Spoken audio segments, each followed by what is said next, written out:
But yeah, hi. Thanks for coming. Like Drew said, my name is Sam. This month's topic is super easy breezy and light. Pain. You guys are going to be seeing a lot of these doodles, just so you know. Yeah, it's like 9 in the morning, never too early to talk for 20 minutes about pain and rejection and tension. And what a fun way to set the tone for the day. Now, as one of these sort of annoyingly optimistic people, this was a super uncomfortable topic for me to be serious about. And so I thought I would maybe barter with Drew when I first agreed to do this. I essentially was like, Drew, can I talk for like 2 minutes and then just do stand-up? Because I enjoy doing stand-up comedy. And he very kindly, in a lot of words, said, no. Which incidentally made the thesis for my speech this morning all the more clearer. There's a purpose for our pain and our rejection, and those moments are a part of us and can serve as inspiration for what we do. Now, I'm not the first person to come up with this idea. Humans have been making sense and purpose out of tragedy since, I don't know, Batman. And honestly, my gut tells me we've been doing that for longer, too. Thank you. I loved that joke. So thank you for laughing. A little bummed that got more laughs than the Batman one. That's fine. It's fine. So to sort of drive this point home, I'm going to be sharing parts of my coming out story this morning. And I will need a couple people to get their camera out because there's a picture I really need of me like right now. So I'm going to try this again, okay? I'm going to be sharing parts of my coming out story. I'm gay, by the way.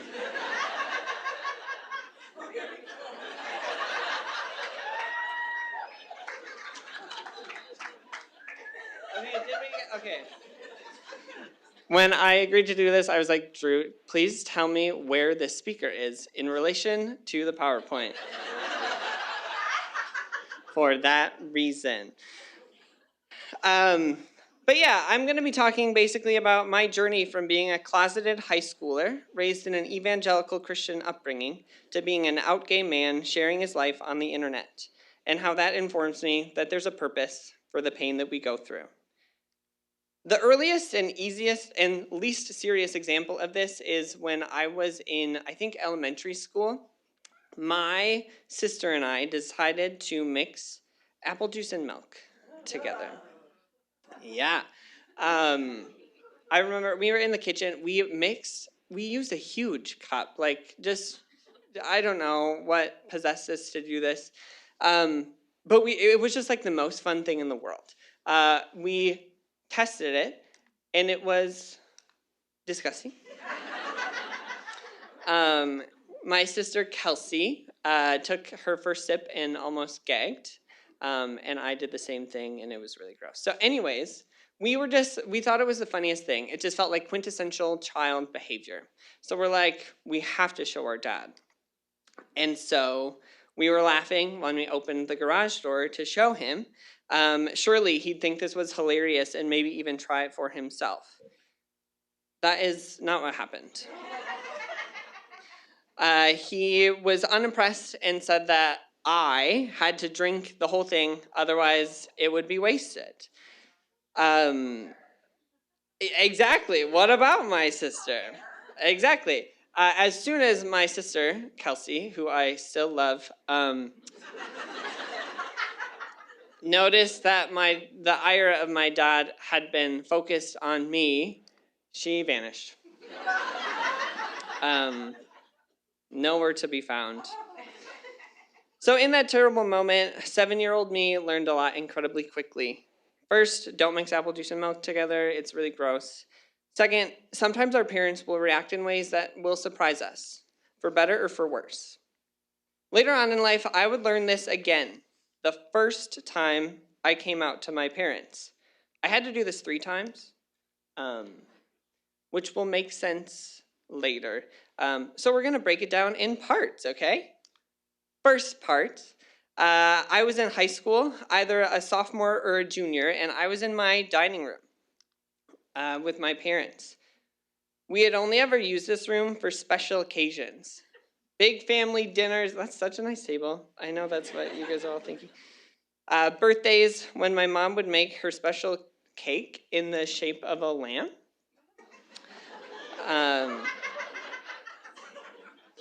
Or Easter lunches after what felt like an eternity at church the morning beforehand. There were a lot of good memories there. But now I had this sinking feeling that I was about to create a bad one. I had gathered them there to tell them that I was sexually attracted to men. The word gay was taboo. It was basically a swear word in evangelical circles. It had too many heretical connotations. Someone who called themselves gay no doubt reveled in their sinful lifestyle. The correct term was same-sex attracted, or SSA. And if you are unfamiliar with these terms, I am so jealous of you. They sat across from me on the table like a job interview, noticeably anxious about why I had asked to talk with them.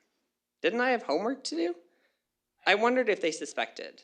They had to have known, right? I had recently found a book of theirs called Questions Non-Christians Ask. It had this 70s vibe on the cover, but I'm not great at drawing, so this is what it looked like in my head. I remember it had that magnifying glass on it. One chapter in it was called Can You Be Gay and Christian? And in a lot of words, their answer was no. But the author promised something amazing. If you didn't sin and you prayed every single morning, every single night, one morning you'd wake up and you'd become straight. The sin in you would dissipate, and God could finally love you. So as a kid, I clung to this promise. I had been trying to do this for months, but it wasn't working. So I would wake up in the morning and I would still be broken. Maybe, I thought, I just needed more people helping me. So I decided to tell my parents. So here we sat in our dining room for a different sort of special occasion. I wondered if they'd be so disgusted that they'd kick me out. I had been reading stories about that happening to other people raised in evangelical Christian homes, and I was freaking out. In the dining room, a ceramics project I had made earlier in that high school year was in the corner on a bookshelf. And it was glaring at me. It did not fit the trendy decor of the room at all. Its arms were sticking out like this. It had its tongue sticking out. But my mom loved it so much, and she was so proud of me for making it. Sometimes she'd even use it as a coaster for her coffee when she did her devotions in the morning, which was not its intended use, by the way. I looked at it and I wondered, if my parents kicked me out, would they throw it away? The monster didn't offer any answer to my question, its fate to be determined in a few moments. I took a deep breath and began. I told my parents that I struggled with same-sex attraction. But I told them I believed God would make me straight. I explained what I read in their book, how I had been trying but needed help. And a part of me thought that maybe if I kept talking for forever, it would get way too late for any reasonable parent to kick their child out of their home. When I had nothing else to say, I waited for them to respond, to say anything. For anyone in this room who's had to come out to anyone, you know this moment so intimately. The moment right after you come out to someone, you're on this precipice of just waiting to see what they'd say. And so much hinges on what they would say. My body would continue to take me back to that exact moment many times in the future, whenever I'd come out to anyone else. My parents did not kick me out of the house. and they never would, unlike some children raised in religious homes. Looking back, that fear was nonsensical and didn't give my parents enough credit. They love me, and at the same time, believe at their core that gay relationships are sinful. So together, we sought out other resources to help me become straight. So here's sort of the crux of it, okay? I share this part of my coming out story because it fuels so much of what I do and what I create. I frequently think of 16-year-old me who believed so fully that my sexuality was vile and wretched, and by extension, that I was vile and wretched, and I just want to give him a hug. I want to tell him that his sexuality is nothing to be ashamed of. I want to tell him that he's perfect. Mostly perfect. He is a very bad driver at 16. And unfortunately, that would never change.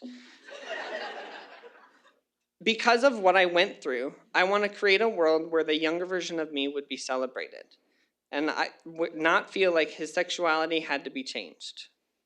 In a room full of creative people, maybe you have a moment like this in your childhood, one that solidified your motivation to create, to make the world safer for our younger selves, and in doing so, better for future generations. I believe that the pain we experience can be harnessed to protect our future children and our nieces and nephews. Now that was just phase one, part one of coming out, and there's 2 more times I'd have to come out to my parents. Now, in my mission to become straight, we turned to an organization called Exodus International. Dang it. Okay, I'm so bummed that other people have heard of this. But basically, they were this organization that endorsed conversion therapy and sold me and thousands of others hope that you could become straight from ex-homosexual Christians who still seem pretty gay to me.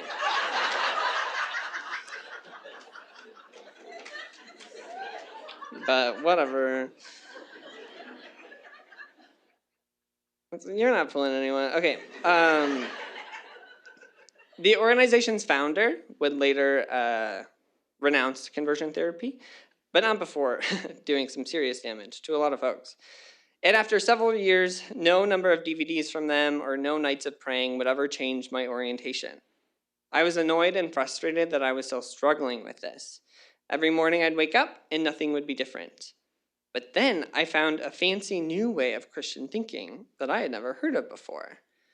I had heard that there were gay Christians who stopped trying to change their orientation, but instead pledged to a life of celibacy.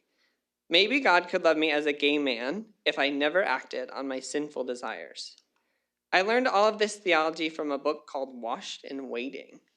On, again, not a good jar, but on the cover, what I remember is it had that's a puddle, okay? And that is a reflection of a stoplight on red. It works, right? Okay, great. But I remember I found so much hope in this book, and it's interesting. Now I see this image and remember it and just think something totally different about a life just put on hold, dreary and overcast.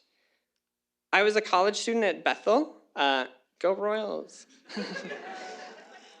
And trying to change my orientation wasn't working. So I decided that this celibacy route was correct for me. And so I'd once again have to come out to my parents. The status quo was fine. We did the whole conflict avoidant thing where after we would watch the DVDs, we'd never talk about it ever again. Sometimes they'd check in and be like, anything different? No. Looking back, sort of a weird thing to talk about with your parents. But now I'd have to get them together again to tell them that my goalposts had changed. They would have a gay child for forever. Only now he wouldn't be trying to change his orientation. I don't remember how this second coming out really happened. Probably it just got old after the first time. But I remember my parents being extremely hesitant. In fact, they told me that they would never use the term gay to describe me, but instead saying same-sex attracted. I was less nervous to be kicked out of the house, but I still wanted to be on their insurance. And again, that fear was unfounded. I did not get kicked off of any insurance.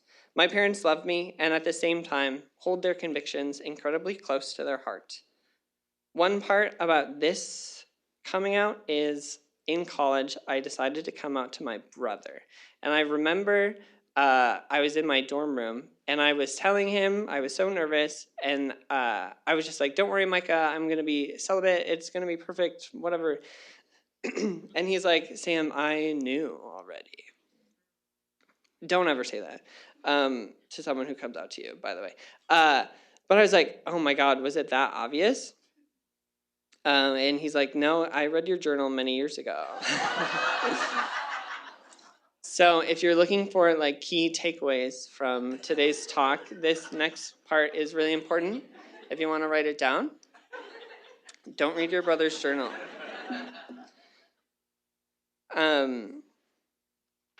Sometimes people will ask me what it's like to go to a Christian college while being gay. And my answer to that is I don't want to say all of Christianity is a cult, because I know that it is not.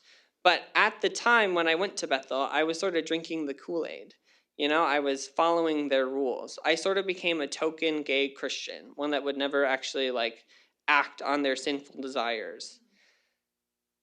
I believed this for a few years while in college, that I could do this whole celibacy thing. But I remember I'd have these moments of intense jealousy, seeing my friends from high school living as out gay men.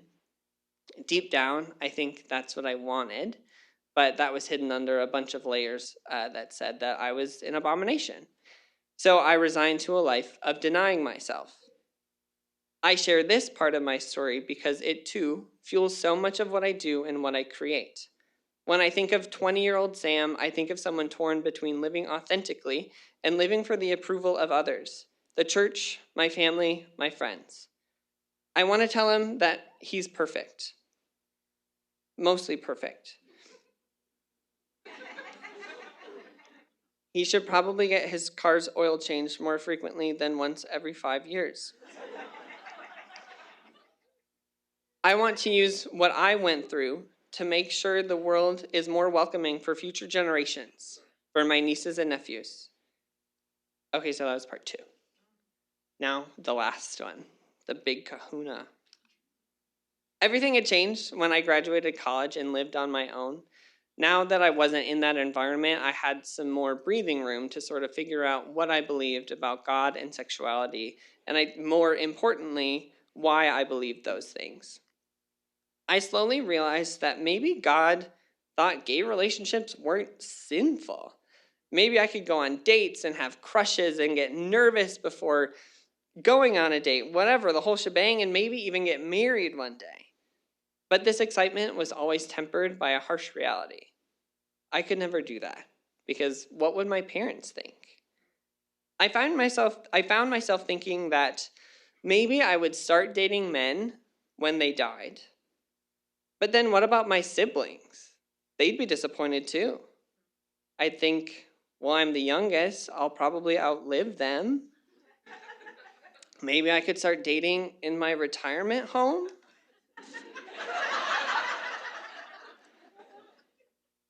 I don't know how to draw like an old person. So I put glasses in a walker, whatever. Those are objectively outlandish questions, but ones that I seriously considered and would think about often.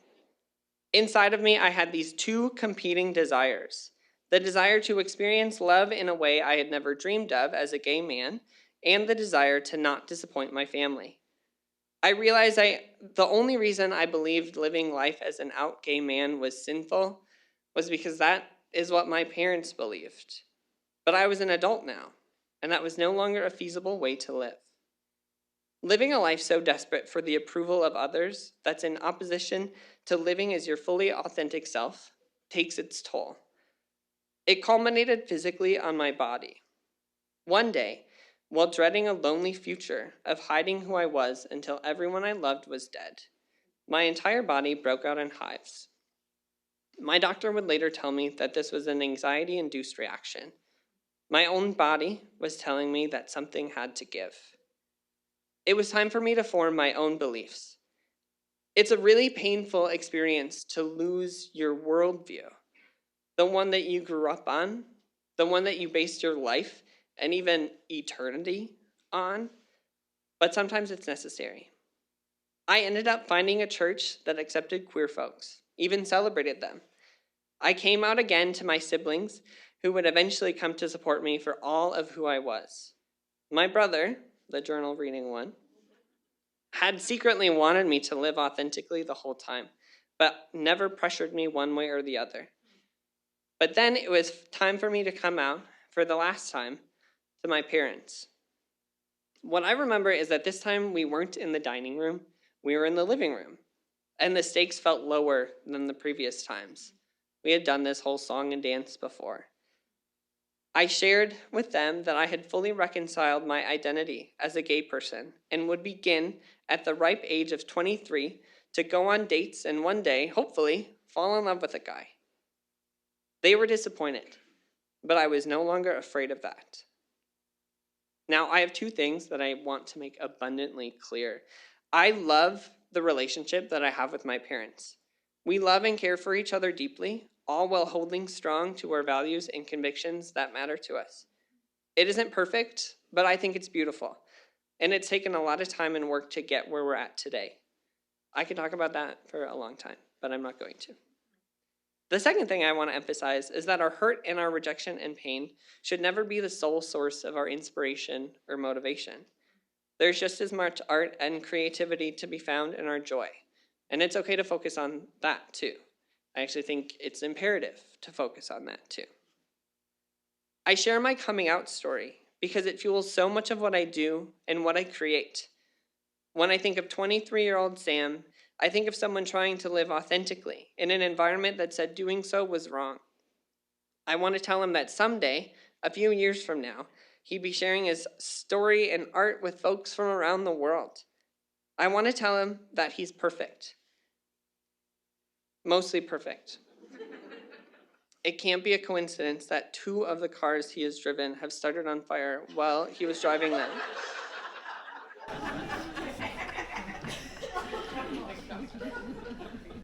I want to tell him that he'd use the pain he experienced to try to create a better world for his nieces and nephews. And my hope is that all of you can do the same.